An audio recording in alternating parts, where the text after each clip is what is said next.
Good morning. I've been told it's time to start. I have till what time? 9:15? Yeah, 10:15. We're all messed up with our time today. 10:15.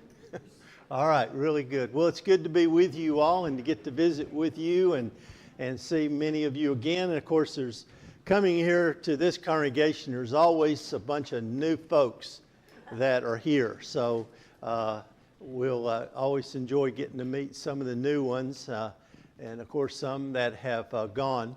If you're not getting our newsletter, I would love to send that to you. We send it out by email and by regular mail, and they're different, so you might like to sign up for both of them. And Lori put a little table back there somewhere in the foyer. There's a sign-up sheet. There's some brochures there. You can pick up about some of the things, different parts about the ministry.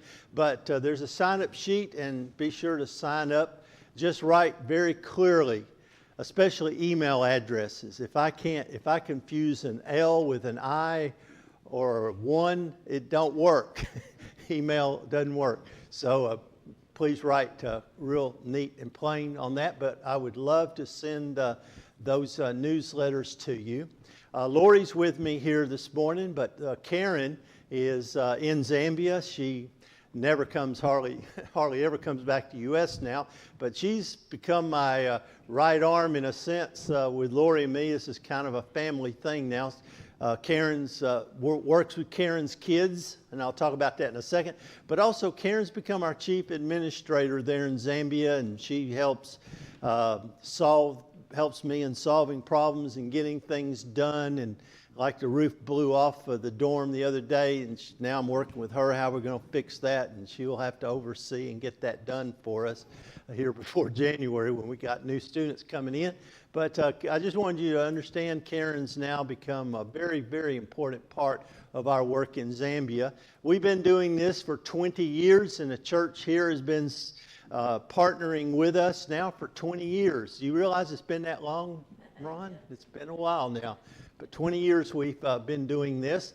And there's three main parts of our ministry. I'm going to focus most of my time on the Bible College because that's our primary ministry. But there's two other areas, kind of humanitarian ministries, and I want to mention them first of all. There is the primary school that that Lori kind of helps take care of and oversee because she's a teacher and that's kind of her baby. And she is helping to develop that ministry. We're trying to provide good Christian education for the children in our community. That we have grades K through 7, and we're fixing to add grades 8 and 9. Hopefully starting this in January with the new school year. We have capacity. It'll go up to about 300 students with grades 8 and 9.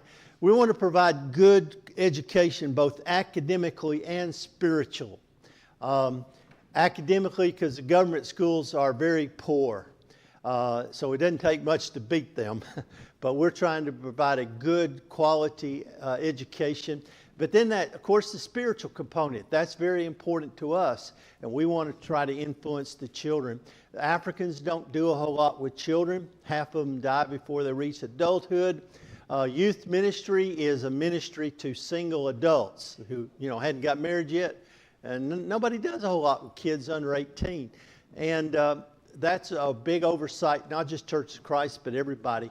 And we think that we want our students to get practical experience working in our primary schools so that when they go back home, they'll be able to work with the children in their villages and help make a difference in developing their spiritual life. We are almost finished with our new classroom building for grades 8 and 9. In fact, I have a newer picture. It's actually done. They just finished it this past week. We have practical training because we want our Bible college students and their wives to come over and get practical experience teaching in our primary school so that they might go back to their village and start a village school in their church or work in some other community school. And earn a little income from that, or at least they'll be able to go back to the village and work with the children in the village in a spiritual way. So we want our students and their wives in the Bible college to come over and learn to work with children. We also have a meal program. We give all the children coming to our school breakfast and lunch. It doesn't cost us a lot, but according to the UN, Zambia is the most malnourished country in all of Africa, and the children coming to us, or many of them are coming from very poor families. Their parents, a lot of them work on commercial farms, and these are the poorest of the poor because they're landless people that are working on somebody else's land. And the children coming to our primary school, we noticed they're very malnourished. So we started giving them breakfast and lunch. And it made a big difference in these children. They get sick less. They're doing better academically. They seem to have more energy. They laugh and play football, soccer at recess. So that has been making a big difference. Our school is making a difference in several different ways. We're helping a lot of poor families who would not be able to send their kids to school if it wasn't for our school. We're also giving these kids a very good education that's going to equip them as they become adults to get a better job and better support their families. They're also getting a nutritious meal twice a day, which is going to, well, it's not coming up. Anyway, they're getting a nutritious meal, and that's going to enable these kids to be healthier. They're less likely to be among the 50% that die before adulthood. They'll be able to be healthier as adults, not die young, be able to support their families. And these children are getting a good Christian foundation that's going to have an influence upon them for the rest of their lives. Then there's our children's ministry, which we call Karen's Kids. This is a ministry that my daughter Karen started about 15 years ago because she saw so many of the babies dying. We knew that half the children of Zambia die before they reach adulthood, but when we really got to looking at it, we came to understand that happens in the first 2 or 3 years of their life, mainly because something happens to the mother. The mother dies in childbirth or soon after, or the mother is too malnourished and she's not adequately able to nurse the child, or the mother has HIV/AIDS and she shouldn't nurse the child, but she will anyway because they don't have an alternative to mother nursing. They can't afford cows. You got to have a lot of land, or you got to buy feed for them, which they have neither. And that makes milk more expensive, and baby formula is $50, $60 a month, so they can't afford that. And if a mother can't adequately nurse the child, then that child's just going to get malnourished, and then comes malaria or dysentery or something, and that's why it kills so many children. The problem in Africa is not really malaria, it's malnutrition is really the real problem underlying all the premature deaths of children in Africa. And Karen does several things. One of the main things she does is provide baby formula to children for up to 2 years. She also will help children with medical, why does this thing keep locking up? There's a reason there. She helps with medical assistance for some of the children that are sick. Sometimes they have to have an operation. And then she also will help with some of the children who have special needs. And I'm just throwing up a few pictures here of some children she's taken in recently that she's helping. Karen's Kids, we don't know exactly, but she has probably saved 300 or more babies. Literally, we never kept record of this, but pretty much she saved at least 300 or more babies who would have died. The babies she helps are healthier because they get baby formula for the first 2 years of their life. They're less likely to get sick and die premature. These babies are also able to stay with their families in the villages. We really don't think the answer is an orphanage. We think children need to be raised in the family. And then a big thing is that she helps a lot of the teenage mothers to be able to stay with their babies. One of the things does this thing need new batteries? Oh, okay. The other thing is we have a lot of teenage mothers in Africa, and the reason is because it's hard to believe, but women in most of the world do not have control of their bodies. In Zambia, it is against the law to give birth control to a woman without her husband's permission. We can get in real trouble for doing that. And it's even against the law for a woman to, on her own, take birth control without her husband's permission. And we have a lot of rape that goes on. It's against the law, but they don't do nothing about it. We had one teenage girl that got pregnant and went to the police. We knew who the guy was, and they said, well, if you'll bring the guy in and he confesses, we'll prosecute. Which, don't bother us. And so, they just don't do anything about that. So we have a lot of girls that get raped. They also have, there's this common idea that if you have HIV/AIDS and you have relations with a girl who's a virgin, that will cure you of your HIV/AIDS. Well, that's like putting a bullseye on the back of a bunch of 12, 13, 14-year-old girls.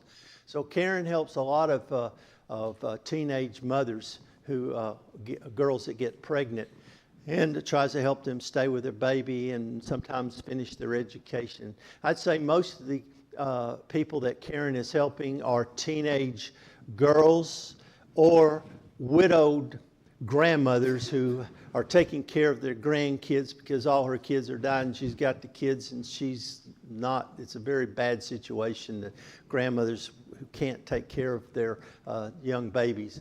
The primary ministry, and I'll spend the rest of the time talking about this, is the Bible College. That's kind of the area that I focus on. We got Karen with the children's ministry, Lori with the primary school, but my focus is on the Bible College more than any other area. We have a nice campus now. We're almost totally finished with our construction, but we've got a nice auditorium. It's 110 feet long by 50 feet wide. In the back, there's this huge classroom where we can do combined classes, because when I'm over there or we have a visiting teacher, we'll combine all the classes, first year, second year, third year students and their wives. So I have a nice classroom to teach in. We have a second classroom for the second year students, and then we have for the third year students a classroom that's in our office building. We also have a classroom for the women's program, because we require married students to bring their wives, and the wives have to go through our women's program. If the wives don't come and go through the women's program, they can't come to our school. It's just a requirement because we want to train both the husband and the wife. We have 30 married student apartments. They're just simple 3 rooms, no indoor kitchen or toilets or running water. That's outside because we don't want to increase their standard of living. And then we have a dorm, which a windstorm blew the roof off about a week ago, so I got to put that back on here. But we, with capacity, because we do have some single students, but we have capacity for about 100 students. And we don't want to get any bigger than that because, there's a point where you reach what is called maximum proficiency. And if you go beyond that, you actually get a decreased return. Because what we're trying to do more than anything is to develop the spiritual lives of our students. We're after quality, not quantity. When we moved from our old campus at Mapepe to our new campus at Daybreak in 2015, we went from a 2-year program to a 3-year program. We learned a lot when we were at Mapepe. And, whenever you go into a ministry, it takes you time to learn. I don't care if you're a preacher here or in this country. It takes time for you to get experience how to work with that church or that ministry. And so the first 12 years at Mapepe, we learned an awful lot, so that when we moved to our new campus, we were able to change our infrastructure and redesign everything and develop a whole new program. And that is why now what we're doing at Daybreak is working so much better. We got a lot of practical experience that we were able to implement in 2015. And we went from a 2-year to a 3-year program. We now want 75% of our students. See, instead of having dorms at Mapepe, I built married students. I just built a dorm about 2 years ago. It was afterthought. I want married students. 75% of them, their wives have to come and go through our women's program. We're now recruiting older, more mature guys. We want guys that are already involved in ministry. We get recommendations from their home congregation, and then we interview the students. We want to vet them.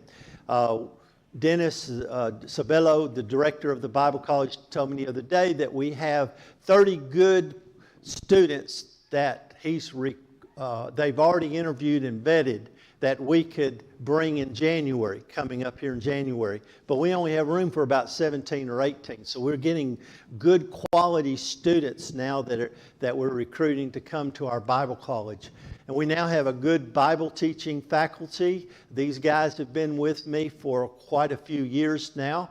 And when I'm in Zambia, I spend a lot of time training my teachers who do the teaching. And I've really invested a lot in developing these teachers so that they can do a good job. And we have a full-time agriculture teacher, which I'll mention why we do that in just a second. But we have had at least 750 who have graduated through our Bible college. In about 2 weeks, we'll graduate, what is that, a 6th or 7th graduating class from Daybreak. But the students that we're now graduating from Daybreak, they're much, much better than the students that we had graduating from Pepe. That it's like it took us 12 years to really learn how to do this right. And we've kind of reached a point now that I don't know what else to do different that would make it better. It's sort of like, you feel like you've reached your stride and you've kind of figured out and you're doing what needs to get done and it's working. The students that we now see graduating, the reports and the feedback we're getting from them is very, very good feedback that we're getting about what our graduates now are doing in ministry. What makes our school unique? And, I don't want to sound like I'm bragging or something here, and you can decide whether I'm bragging or not here. I just want you to know what we're doing is very different from I don't know anyone else who's doing what we're doing, okay? Good or bad is what I'm saying. You judge, all right? There's a lot of schools that are doing Bible colleges, but they do little more than just teach Bible and ministry. You go through, you sit in a classroom, you get all these teaching, you get a diploma, and then you go out. But I got to realizing that was not enough to really develop the kind of leaders that we need for Africa. So I don't know anyone in Churches of Christ or in denominations. I've talked to denominational missionaries that's doing what we're doing. But here's what we're doing. We are really focused on, our number one priority is to develop the spiritual life and character of the students. And I realized that involves a lot more than knowledge. Now, I'm not saying that other schools aren't trying to develop the spiritual life of the students, but they're relying pretty much solely upon classroom teaching. And I came to realize it takes more than just classroom teaching. Our mission statement is to train and develop self-supporting spiritual leaders who are equipped for holistic rural ministry. Now, there's 3 parts to that. We want to train them to be self-supporting. I'll talk about that in a second. We want to train them and equip them so they can do holistic ministry, meaning minister both to the physical and the spiritual needs of people. And most importantly, by far most important part of it, is that we want to develop spiritual leaders for the churches. And that's really the bottom line. If we don't do anything else right, that's the one thing we want to make sure that we do right. That's the thing I'm focusing most on and judging our effectiveness is how well are our students doing as they graduate as far as being spiritual leaders for the churches. So what that really comes down to mean is our number one focus is on what's called spiritual formation, or more accurately, really, spiritual transformation. And so it's taken me 15 years. I've been studying, trying to figure out how you do this. 15 years, we've come up with about 7 or 8 things that I think are essential components to developing the spiritual life of a leader. And I don't have time to go through all this, but there's, of course, Bible. I don't want to underemphasize the importance of teaching Bible because it's essential. Without a knowledge of the Bible, there'll be no spiritual growth, okay? But if that's all you're doing, I think it will work for some people. If they just hear the word, boom, they just grow spiritually. But my experience, that's not the norm. It's not even the norm here in America based on my experience in ministry. I think something more is needing. I think you need to take what you learn and in the classroom and you need to get out there and put it into practice as soon as possible. Practical application. Otherwise, you become hearers of the word and not doers of the word. And so our students are going off every weekend Saturdays and Sundays, going in, doing ministry, the whole 3 years that they're with us. Then there's also mentoring, one-on-one. You got to sit down with someone and have these discussions about what are you learning in the classroom? How is that affecting you? What changes does that imply that you need to make in your life? What are you going to do about it? Are you doing what you want to do? And pray with them and work with them one-on-one to help people to digest and make personal the things that they're learning in the classroom and provide a little accountability for them. And then there's worship. People have got to develop. You've got to help people to develop that personal relationship with God, public and private worship, what we might call the devotional life, your relationship with God. You've got to help people to work on that relationship with God, because the tendency is that people make Christianity a ritualistic religion instead of a relational religion with God. And you've got to really emphasize that. I wish I had more time to talk about that, but we've designed our ministry to try to accomplish those 7 or 8 things.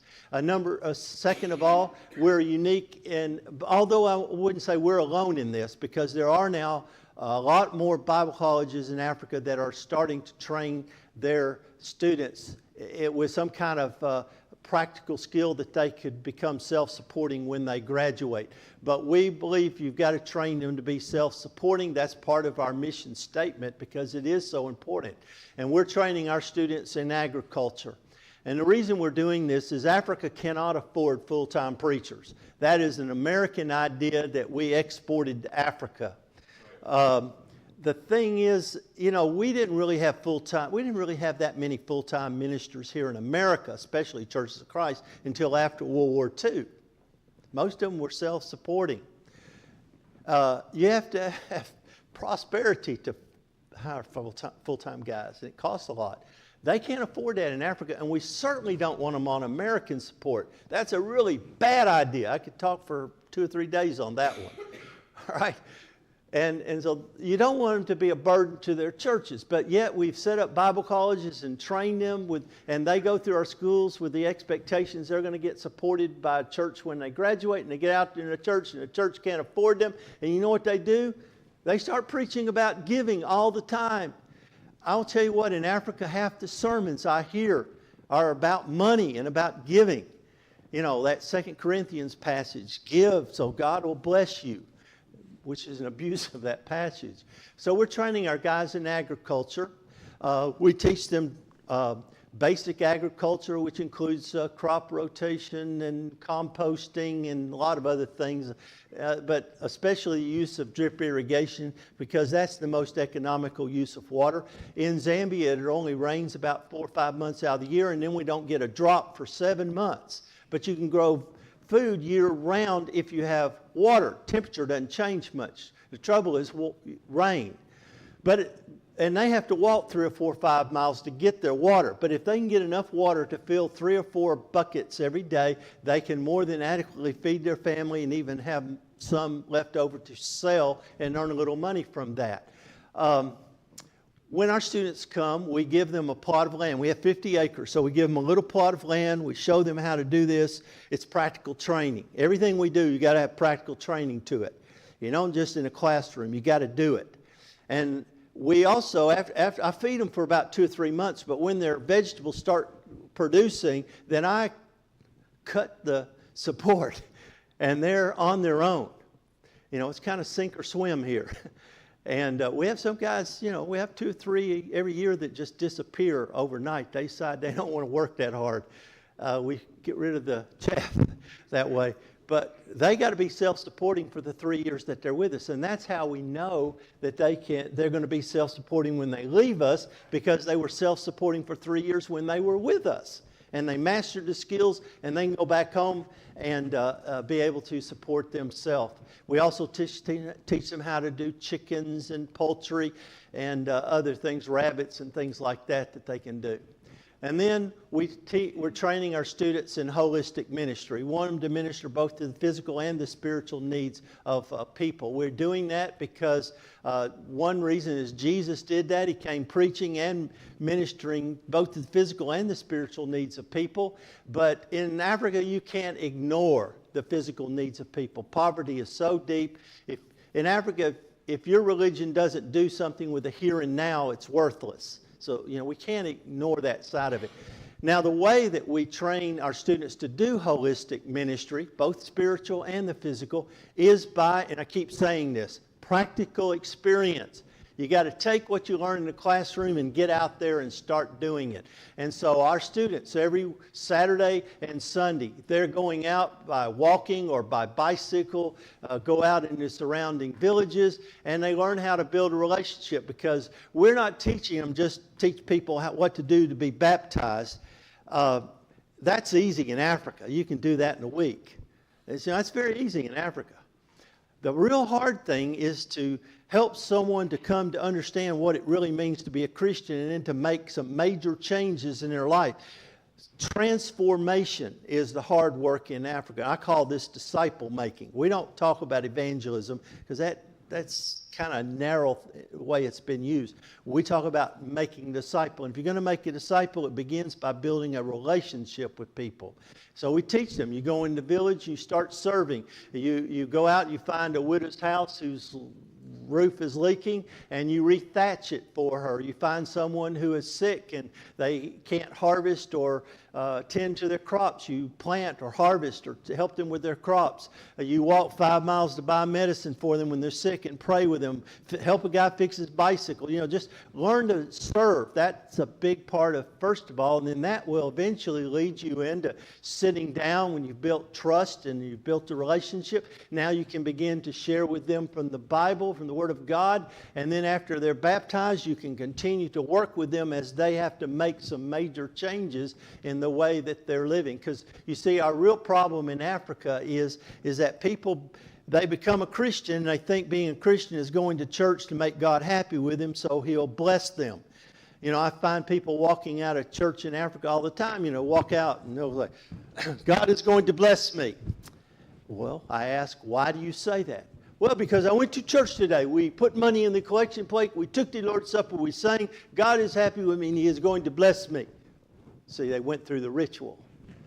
Yeah, but what about this woman over here that ain't your wife? Or what about, the fact that you are taking bribes? And what about, you're dishonest in your business using weights that aren't true? Yeah, but I went to church today. God is going to bless me.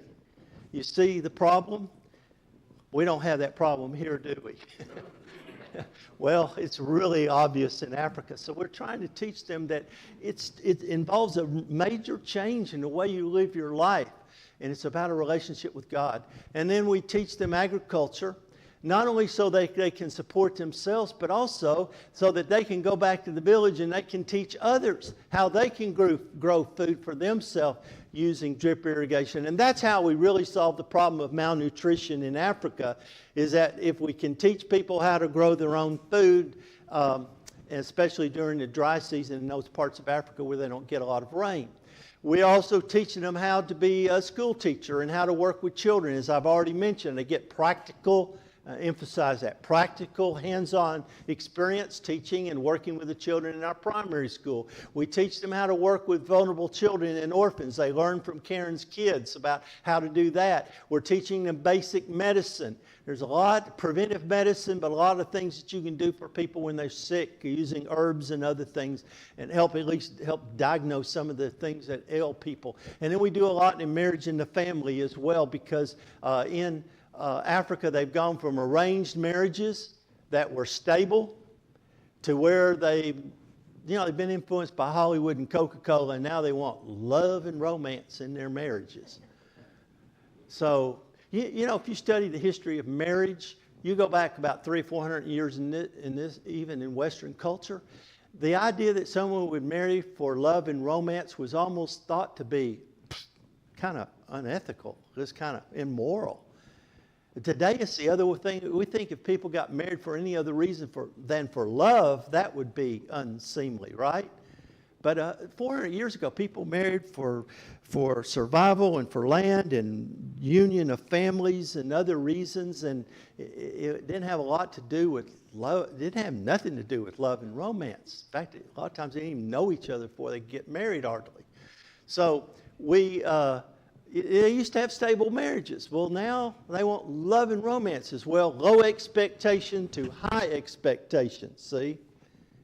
If you want love and romance in your marriage, you're going to have to learn some relational skills. And Africans still, the men still treat women like they're a cow. You know, the word for marry in most African languages is the same word as to buy. I buy a tomato, I buy a cow, I buy a wife. I marry, same thing, okay? And, you know, most all the way through Africa, if the woman doesn't do what you want, just beat her till she does. And men treat their wives like they're a slave. And let me tell you, women can give it back too, okay? So it's just more covert. So, you know, we got a lot of problems with marriage. So we do a lot in teaching, a lot of preventive marriage, kind of how you build good relationships. How do you love a wife or love a husband? And we hope they'll go back and maybe they'll teach the next younger generation and they can have better marriages. Because, boy, right now they're having, I wish I had more time to tell you some of the horror stories of, you think it's bad here? Well, boy, I tell you, it gets worse. It really does. All right, so we're training our students to do both spiritual and holistic ministry, which is according to our mission statement. So I think you understand that training that we're doing involves a whole lot more than just what you do in a classroom. And that's kind of what makes us different from any other school that I know, is all the work that we do outside the classroom. And that's why I have a bigger staff than I need. Because if I was doing a classroom, I could use half of them, that many. But I tell my teachers, the most important work you're going to do is not in a classroom, it's what you're going to do outside the classroom with the students when you're with them. Now, people ask me, how well are your students doing after they graduate? And I may not get through all this, I got to watch my time. But here's Lazarus, a 2019 graduate, working down in the eastern province, DBC, Daybreak Bible College. We're located kind of in the middle of the country. And so he's working over in the eastern part of the country. He is doing gardening and poultry and teaching that to the members in the church. Crispin, graduate in 2020. He and his wife were two of the most spiritual-minded students. He's very evangelistic. He is working for a church down in the southern province. The church that he's working with, it almost died. It was started many years ago, but it almost died. He went back and started working with it, and now they've grown up to about 100 members, and he sent this picture to show us how the church is doing. He supports himself through gardening and chickens and rabbits, and he's also teaching the church to do the same. King Soko, 2020 graduate, working out in the eastern province, actively involved in evangelism, supports himself through the agriculture that we taught him. He writes and says, much thanks to the donors for the godly support that they rendered to me who want to serve God and win the lost. I am who I am today because God used you to support Daybreak Bible College. May God abundantly continue to bless the donors so that they can bless others. Moffitt, 2020 graduate, working for a church way out in a remote part of Zambia up against the Malawi border. Talk about being out in the sticks. This is way out there, a very remote, poor part of the country. But he's actively involved in evangelism and reports the church there is also growing quite well. He supports himself through this gardening and planning to start raising rabbits. He writes and says that he never thought he would become a minister for God when he started at Daybreak, but he says that he became a totally transformed person. And that's the key word I want to see our students talk about. By the way, if you were to interview any of our students, and I say this because we do interview them after when they're graduating, and the word I'm looking for is I want to hear them use the word transformed. And I'm telling you, if you were to sit down with our students, you would hear them use that word a lot. And they talk about how they're going to go back and they're going to transform the lives of other people. That's the number one word I'm looking for, transformation. It's not about going to church and going through the ritual. It's about a changed life. But anyway, he says, I became a totally transformed person at Daybreak and wants to do the same for others by helping them to know who God is and his mission. Meshach, a graduate from 2020. He is from the northern province, but right now he's working for a church down in Mazabuka. He is training his members in his church in drip irrigation. He is helping the church to grow, and that church now has started a building program to build a larger church building.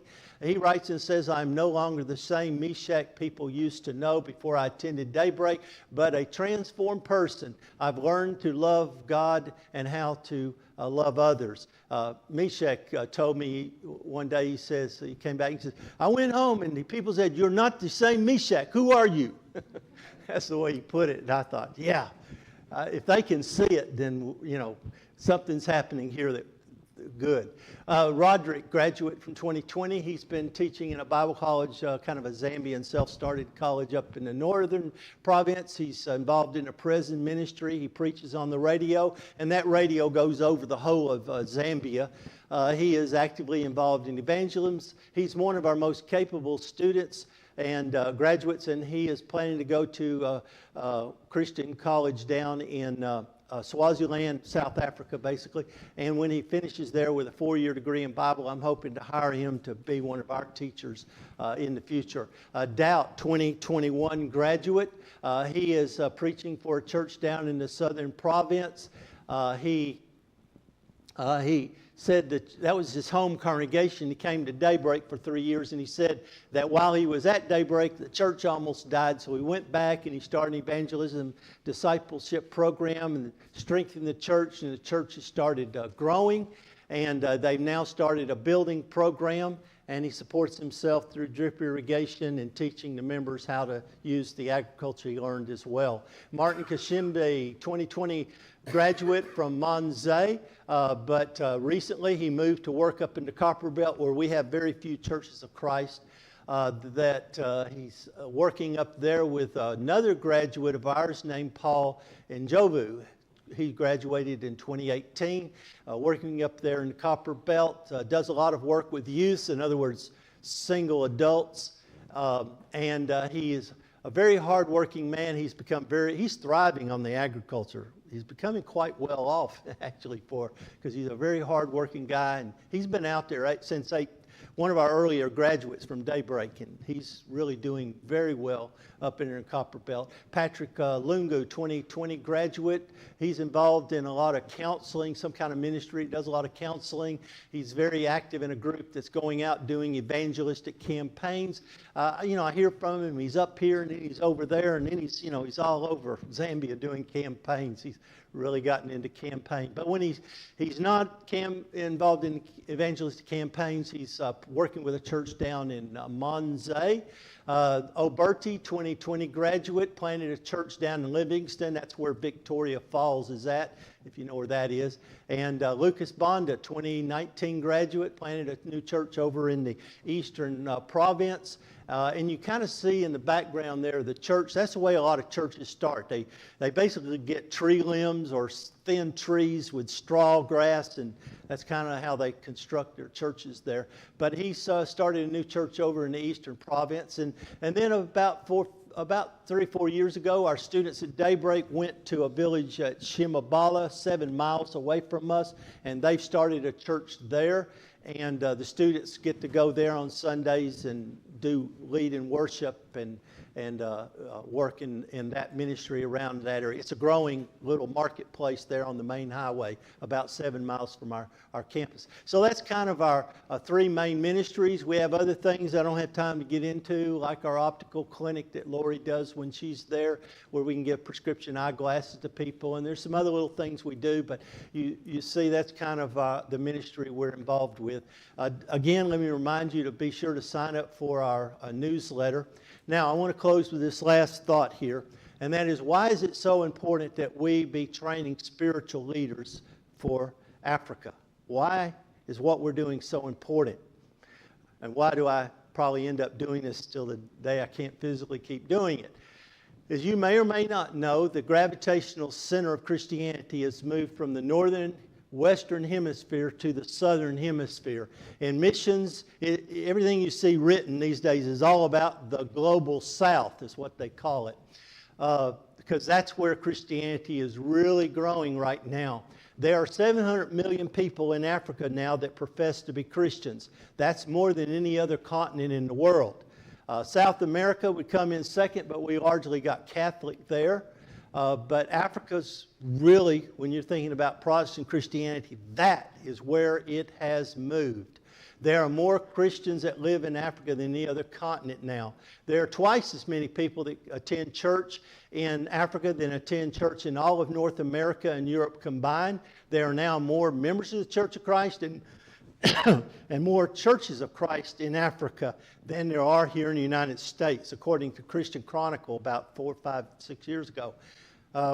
So when you're thinking about what does a Church of Christ member look like now? He don't look like you and me anymore. He's African, if anything. The world's changed. They're telling us that by 2050, 27 years from now, that there's going to be 1.3 billion people in Africa professing to be Christian. That's going to be almost twice as many as any other continent. So you see, Christianity has just exploded in Africa. And that's why I went to Africa, because of that reason. That's where it's really happening, where, great growth is happening. Well, the problem is too much growth too fast is a serious problem. What would happen to McDonald's if they doubled every 5 years? They couldn't train enough managers, assistant managers, and the logistics and all. They couldn't do it. And they're just brick and mortar. We're a spiritual ministry trying to change people's life and their worldview. That's a whole lot harder. You see, it is a real serious problem when you grow too fast. So we got churches all over Africa now. And yeah, they got leaders. They just aren't very good leaders. I mean, they're immoral and they don't know what it's really about, and they sure don't know the Bible. And so that's a real problem. How do you train enough spiritual leaders, good leaders, for all these new churches all over Africa? That is the problem we have. And that's why I believe that training leaders for Africa is the most important thing that we need to be doing in the world right now. And I'm telling you this for a couple other reasons. So let me take one step further this. They hear what's going on in America. And when I'm in Africa, they ask me things like, are gays, they don't call them gays, they call them homosexuals. Say, are homosexuals becoming members and you're accepting them into churches in America? Where did you hear that? Yeah. Are homosexuals becoming pastors in the churches in America and Europe? Yeah. Are men becoming women and women becoming men? Yeah. And they look at me like, it's like, they think we've gone bananas. I mean, I can't tell you how it's like, you got to be kidding me. They can't believe it. And then they say, well, one day we're going to be sending missionaries to America. And I said, I think the way we're going, you probably are right. We're going to need them. Maybe right now we need them. I'm glad you're talking that way. I don't like hearing it, but I'm glad you're thinking that way, because I want to tell you something. There are far, far more African missionaries right now than there are American missionaries. There's my 5-minute warning. All right, I'll wrap it up here. There are far more African missionaries than there are. I was talking to Everett Hufford the other day, and I said, last I heard there was like 70 full-time missionaries from the Churches of Christ that have been doing mission work 3 years longer. And he said, I think that number is too high. Folks, there's a lot of African missionaries. There's more than you can count. They're leaving their homes and crossing tribal boundaries and going into other countries. There's far more African missionaries today than there are American missionaries. So what does an American missionary, what does a missionary in your Church of Christ look like? He don't look like me anymore. Okay? Here's something else that why I think this is so important. You're aware of all the immigration that's going into Europe, right? You've probably heard of this.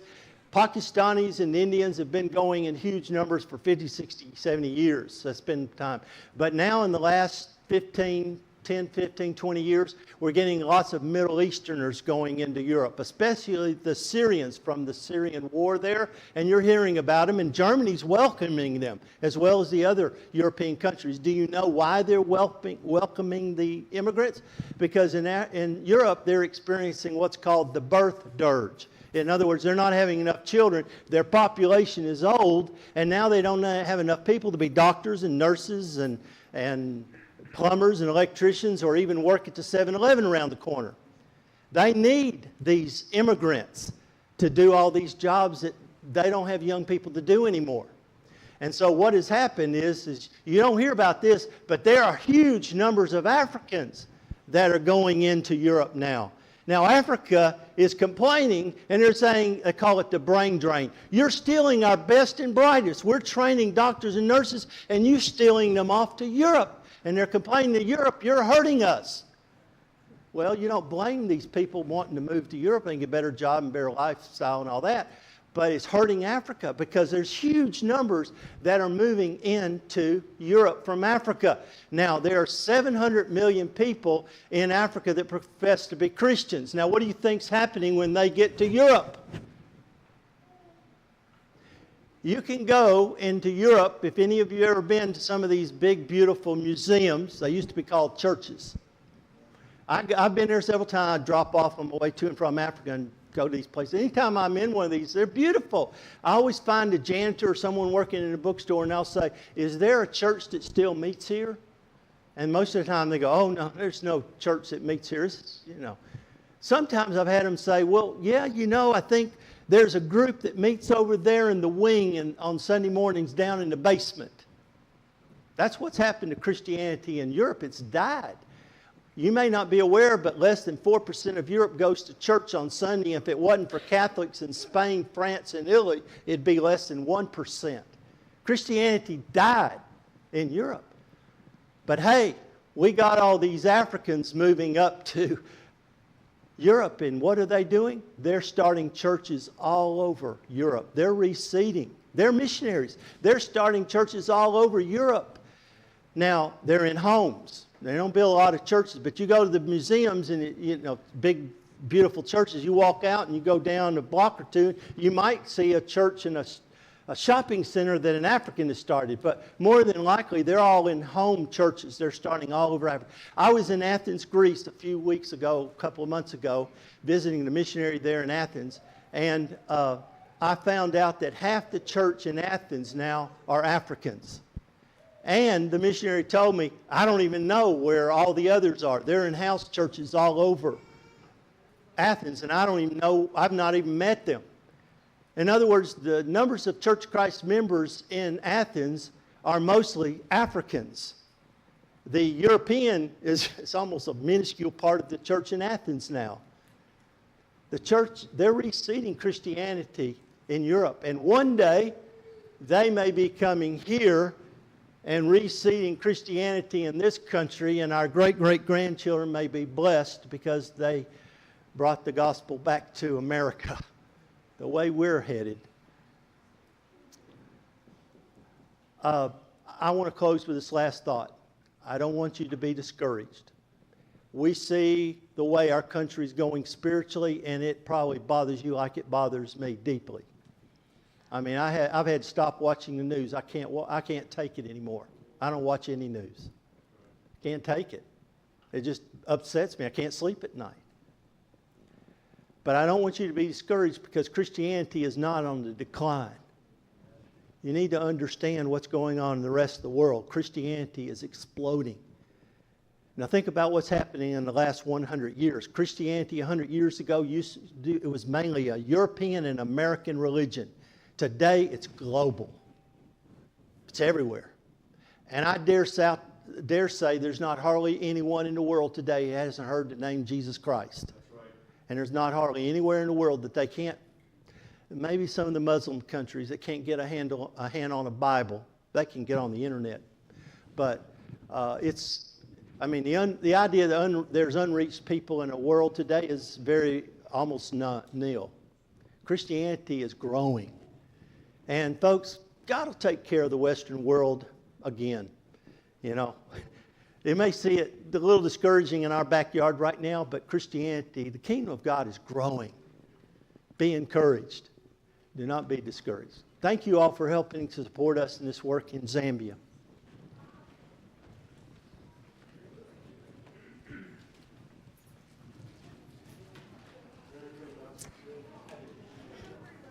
Ron?